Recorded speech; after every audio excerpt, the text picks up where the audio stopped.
కూడా మిమ్మల్ని ఇన్స్పిరేషన్గా తీసుకుని నేను వెళ్ళినవాడేనండి. కానీ ఆ ధాటికి ఆ మాటలకి మాట పడటం మాట అనటం ఇది నా వల్ల కాదు, మీలాగనే. కాబట్టి నేటి రాజకీయాల్లో మనం అన్ఫిట్ అంటారా, లేకపోతే మళ్ళాంటి వాళ్ళు ఇలాగా ఎగైన్ ప్రతిసారి ప్రతి చోటని చెబుతూ ఉంటే ప్రజలు వాళ్ళు మోటివేట్ అయ్యి అలా దుర్భాషలాడి రాజకీయంగా వ్యక్తిగతంగా విమర్శ చేసే వాళ్ళని తిప్పి కొట్టగలిగితే ఖచ్చితంగా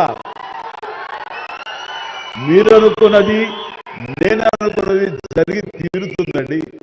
ఒక వాజ్పేయి గారు ఆ రోజుల్లో స్టేట్స్ మ్యాన్ అంటారు. ఆయనలాగా మళ్ళీ అంత హుందాతనం మళ్ళీ మనం ఈ రోజున మన వెంకయ్యనాయుడు గారిలో చూస్తున్నాం. అయితే ఆయన రాజకీయంగా కొంచెం విశ్రమించారు కాబట్టి ఈ రోజున ప్రజలే ఆలోచించుకోవాలి. అలాగా నోరు జారే వాళ్ళని, దుర్భాషలాడుతూ వ్యక్తిగత విమర్శలు చేసే వాళ్ళని తిప్పికొట్టే విధంగా నిర్ణయించే శక్తి మీకే ఉన్నది, మీరే నిర్ణయించుకోవాలని చెప్తున్నారు.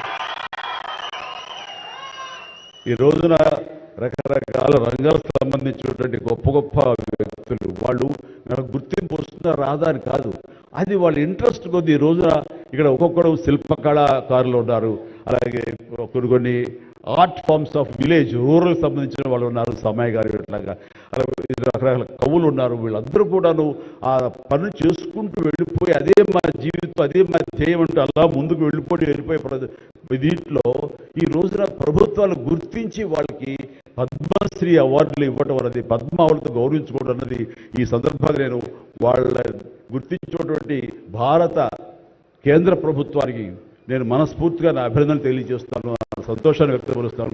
దీనికి మరీ ముఖ్యంగా మన ప్రియతమ నరేంద్ర మోడీ గారు ప్రధానమంత్రి, ఆయన దీన్ని గుర్తించి అలాగా ఇవ్వడం జరిగింది. ఇక్కడ ఒక విషయం చెప్పొచ్చో చెప్పకూడదో తెలియదు కానీ ఒక విషయం చెప్తాను. మధ్యాహ్నం నాకు అవార్డు మీకు ఇవ్వాలనుకుంటున్నాము, మీకు మీ కన్ఫర్మేషన్ కానీ మీ యొక్క ఆమోదం మాకు తెలియాలంటూ హోమ్ డిపార్ట్మెంట్ నుంచి ఫోన్ ఇచ్చినప్పుడు ఒక షాకు లోనయ్యాను. అప్పటికి ముందు నుంచి స్పెక్యులేషన్స్ ఉన్నాయి కానీ నాకు ఇవన్నీ కూడా వస్తాయి లేవు అనే దాని మీద ఎప్పుడో మీమాంస ఉండేది నాకు. వాళ్ళు చెప్పగానే సంతోషించాను. సో ఈవినింగ్ ఎన్నింటికి వస్తుందని వాళ్ళు 6-7 o'clock వస్తారు. అప్పటి నుంచి అలా టీవీలు ముందు కూర్చున్నాను. సో కొంతసేపు చూసేసరికి రాలేదు ఆ వచ్చినాయి అని గబగబా సర్దుకొని కూర్చుంటే ముందు పద్మశ్రీ అవార్డులు ఒక 34-36 వచ్చినాయి. ఆ తర్వాత నెక్స్ట్ మందే కదా అనుకుంటూ అందరూ సర్దుగా రెండు పిల్లలు గొడవ చేయకండి, కూర్చోండి రే ఇష్యూగా నా పేరు వస్తుంది అంటే కూర్చాను. అరగంట అయింది రాలేదు, గంట అయింది రాలేదు, గంటన్నర అయింది. ఓరి బాబు ఏంటిది, మళ్ళీ తిరిగి ఏమైనా మారుస్తారా, మనకి వచ్చే అవకాశం లేదని చిన్న మీమాంసలో ఉన్నారు. ఆ తర్వాత వచ్చిందనుకోండి. ఆ తర్వాత ఇదే డౌట్ నేను మన వెంకయ్యనాయుడు గారి ఇంటికి వెళ్ళి నేను ఆయన గౌరవంగా ఆయన సన్మానించుకున్నప్పుడు ఆయన ముందు చెబితే ఇదంతా కూడా నరేంద్ర మోడీ గారు ఒక ఆలోచన అండి. పద్మశ్రీ అవార్డులు చాలా బడుగు బలహీన వర్గాలకు సంబంధించినటువంటి చిన్న స్థాయి కళాకారులకు వచ్చింది.